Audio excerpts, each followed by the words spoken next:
Assalamualaikum warahmatullahi wabarakatuh. Salam sejahtera buat kita semua, Bapak Ibu sekalian. Saya akan sampaikan studi kualitas air minum rumah tangga di Indonesia. Studi ini adalah kerjasama antara Puslitbang, Upaya Kesehatan Masyarakat Badan Litbangkes, dengan Direktorat Kesehatan Lingkungan Ditjen Kesehatan Masyarakat. Studi ini dilaksanakan tahun 2020. Studi kualitas air minum ini atau disingkat dengan SKAM-RT, penelitian ini sebagai baseline data kualitas air minum di tingkat rumah tangga. Bapak Ibu sekalian, target penyediaan air minum di RPJMN tahun 2020 sampai 2024, demikian juga di SDGs tahun 2030 itu di dalam goal 6 itu menyebutkan bahwa target RPJMN sampai 2019 itu harus mencapai 100% akses air minum layak. Kita ketahui bahwa untuk mencapai target air minum layak itu harus di seluruh provinsi kabupaten di Indonesia. Dan saat ini belum ada data baseline yang mendukung untuk target-target ini. Seperti di RPJMN tahun 2020 hingga tahun 2024 itu menyebutkan bahwa target akses air minum layak itu 100%, akses air minum aman 15%, akses perpipaan 30%. Demikian juga pada RPJMN 2025 sampai 2029, demikian juga SDGs tahun 2030. Ini sesuatu yang harus kita capai dan harus kita siapkan perangkatnya, termasuk di dalamnya adalah baseline datanya, sehingga kita bisa mengukur berapa pencapaian kita dari awal hingga sampai target-target tahun yang ditentukan tersebut. Yang ada saat ini hasil penelitian di tahun 2015 di Yogyakarta. Ini hanya sebagai gambaran contoh tentang target yang bisa kita memberi gambaran secara lokal, di mana di hasil tersebut itu telah diketahui bahwa 89% sampel air minum di titik sumber itu terkontaminasi E. coli, Escherichia coli. Bisa dibayangkan betapa besarnya sumber air minum ini tercemar oleh bakteri. Demikian juga 67% sampel air minum di titik konsumsi terkontaminasi E. coli. Artinya di titik konsumsi itu air yang kita minum, di gelas-gelas yang kita minum itu ada 67% terkontaminasi bakteri E. coli. Jadi hanya sedikit sekali, katakanlah hanya sekitar 33% yang tidak terkontaminasi. Sedangkan 8,5% rumah tangga memiliki akses air minum aman. Sisanya artinya 90% lebih akses air minum itu oleh rumah tangga tidak aman. Coba kalau kita bandingkan dengan target-target tadi, maka masih besar persoalan yang harus kita selesaikan terkait air minum aman ini. Air minum layak begitu juga. Kemudian juga bagaimana pencemaran, bagaimana pengelolaan air minum di rumah tangga sehingga pencemaran oleh bahan-bahan berbahaya atau bahan-bahan yang bisa membuat penyakit itu bisa kita kendalikan. Kita ketahui bersama bahwa SDGs sudah mengamanatkan untuk mencapai air minum yang aman itu ada beberapa gradasi yang harus kita lihat bersama. Mulai dari gradasi yang paling baik, air minum aman itu harus dari sumber yang terlindung, mudah dijangkau, kemudian bebas dari pencemaran bakteri, fisik maupun kimia. Ini yang disebut dengan aman. Sedangkan yang lebih rendahnya itu adalah air minum dasar. Kebutuhan dasar untuk air minum ini maka itu harus juga dicapai atau diakses oleh sumber air yang terlindung. Tidak lebih 30 menit kita mengambilnya. Dan di sekitar lingkungan rumah kita. Di bawahnya itu ada yang terbatas, limited, kemudian unimproved, dan yang paling bawah itu adalah air yang katakanlah sangat tidak layak. Itu diambil dari sumber air yang dari kali, dari dam, dari danau, dari kubangan-kubangan atau kanal-kanal seperti itu. Inilah yang sebetulnya beberapa tingkatan yang dari SDGs atau dari WHO ini yang harus kita benahi bersama, karena masyarakat kita masih juga gradasi-gradasi yang mulai dari yang terendah itu masih ada. Nah, di dalam penelitian ini kami mengharapkan semua pihak hasilnya bisa mengukur proporsi rumah tangga menurut tingkat risiko cemaran lingkungan terhadap sarana air minum berdasarkan penilaian inspeksi kesehatan lingkungan. Mengukur faktor-faktor yang mempengaruhi rumah tangga dalam memiliki akses jenis sarana air minum, keterjangkauan dan ketersediaan sumber air minum. Mengukur kualitas air minum tingkat rumah tangga menurut parameter fisik, kimia, dan mikrobiologi. Mengukur proporsi rumah tangga menurut perilaku pengelolaan air minum skala rumah tangga. Mengukur proporsi rumah tangga yang memiliki akses air minum aman. Jadi 5 tujuan inilah yang penting untuk bisa kita hasilkan dari studi atau penelitian ini.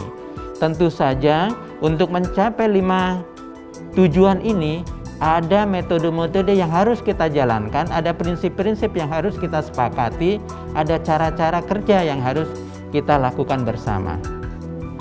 Untuk itu yang pertama kita membangun metodologi, yang pertama adalah membangun kerangka konsep. Dari kerangka konsep ini bisa dijelaskan bahwa tujuan akhir kita adalah bisa menggambarkan 5 tujuan tadi yang digambarkan dari akses air minum aman. Akses air minum aman kita tarik mundur, apakah itu jenis sumber air minumnya, keterjangkauannya, kemudian kualitas sumber air minum tersebut, dan bagaimana penggunaan di rumah tangga. Ini adalah indikator penting yang harus diketahui, di mana kalau kita ingin telisik ke belakang lagi, maka kita perlu juga tahu faktor sosial ekonomi, faktor pelayanan, dan tindakan-tindakan perilaku pengelolaan air minum. Inilah sebetulnya kerangka konsep yang kita akan kembangkan di dalam penelitian ini, yang kita jabarkan menjadi cara kerja dan bagaimana sampel yang kita akan tarik. Nah, inilah metodologi dari pengembangan kerangka konsep ini. Sampel yang kita butuhkan maka sudah diputuskan bersama atas kesepakatan bersama antara Bappenas, Badan Litbangkes, BPS, kemudian juga Dirjen Kesehatan Masyarakat, bahwa studi ini akan menggambarkan pada gambaran nasional atau keterwakilan nasional. Untuk itu jumlah sampel sudah dihitung oleh teman-teman dari BPS akan sebanyak 2.500 blok sensus. Dalam satu blok sensus itu ada 10 rumah tangga, sehingga jumlahnya menjadi 25.000 rumah tangga yang harus dikunjungi, yang harus diambil atau digali informasinya dari rumah tangga tersebut terkait sumber air minum. Sampel ini merupakan bagian dari sampel Susenas Maret 2020 yang sebanyak 34.500 tersebut. Kunjungan-kunjungan ke rumah tangga untuk mencapai sampel ini kita sudah atur sedemikian sehingga kita juga akan mentaati protokol kesehatan yang kita ketahui di mana-mana sekarang sedang mewabah menjadi pandemi COVID-19. Untuk itu ada 3 jenis data yang akan kita kumpulkan. Yang pertama adalah karakteristik rumah tangga, termasuk jenis sarana air minum. Ini akan kita gali melalui kuesioner, wawancara, kunjungan ke rumah tangga. Untuk melakukan wawancara itu dilakukan enumerator, kemudian kuesioner itu kita buat sedemikian rupa sehingga tidak menjadi beban terlalu banyak, yaitu melalui perangkat elektronik sehingga bisa dikembangkan kuesioner yang paperless. Nah, yang berikutnya adalah pemantauan atau penilaian konstruksi sumber air minum. Jadi bagaimana melihat kondisi di sekitar sumber air minum tersebut, sarana penampungan air minum melalui inspeksi kesehatan lingkungan. Formulir ini sudah mengakomodir sedemikian rupa dari apa yang sudah dikembangkan oleh WHO, sehingga kita tinggal mengembangkan dan menyesuaikan dengan situasi yang ada di lapangan. Seperti kalau kita menemukan sumber air minum itu berasal dari sumur gali, maka formulir inspeksi kesehatan lingkungan disesuaikan dengan formulir yang sesuai dengan sumur gali tersebut. Demikian juga kalau perpipaan dan lainnya. Yang ketiga adalah melakukan pemeriksaan kualitas air. Pemeriksaan kualitas air ini untuk fisik, kimia, mikrobiologi. Nah, ini dilakukan pada 2 titik. Yang pertama adalah pada sumber air minum tersebut, titik sumber konsumsi. Jadi 2 titik ini akan dilakukan pemeriksaan, baik itu fisik, kimia maupun mikrobiologi. Caranya dengan alat yang sudah ada di lapangan, yang sudah didistribusikan oleh Direktorat Kesehatan Lingkungan ke masing-masing dinas kesehatan kabupaten kota, yaitu sanitarian kit atau kesling kit. Dari alat-alat ini kita lengkapi dengan reagen-reagen yang cukup, kemudian bisa dilakukan pemeriksaan kualitas air ini di rumah tangga tersebut. Sehingga dari hasil tersebut langsung diketahui, kemudian di-entry, kemudian dimasukkan datanya, dikompilasi dan dilaporkan ke pusat. Ini adalah gambaran apa yang akan kita lakukan pemeriksaan kualitas air minum. Ada E. coli, ada total bakteri coliform, ada total kromium, ada nitrit, ada nitrat, kemudian total zat terlarut, kemudian yang terakhir adalah pH sebagai parameter kimiawinya. Ada 8 inilah yang nantinya kita akan ukur untuk bisa menggambarkan apakah air minum yang dikonsumsi oleh masyarakat di Indonesia ini memang layak dan aman. Demikian barangkali sebagai gambaran bahwa semua ini akan perlu dilatihkan kepada enumerator, kepada penanggung jawab teknis, kepada pendamping teknis yang ada di lapangan. Semua pelaksanaan ini mengadopsi atau memperhatikan protokol kesehatan. Selanjutnya ini adalah contoh gambaran sarana sumber air minum di masyarakat.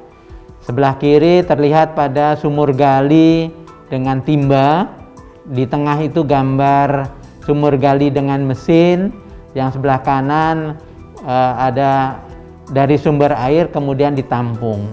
Ini adalah gambaran bagaimana mengambil sampel dari titik sumber air. Kalau sumur gali itu tentunya dengan dengan prosedur tertentu, dengan diambil dari tengah-tengah sumur kemudian ditarik sesuai dengan sampel yang dibutuhkan. Kalau dari perpipaan tentunya dari ujung pipa tersebut dengan prosedur pemanasan dan sebagainya. Dan yang terakhir adalah dari penampungan maka di saluran yang digunakan oleh rumah tangga tersebut. Yang terakhir ini adalah bagaimana mengambil sampel dari titik siap minum.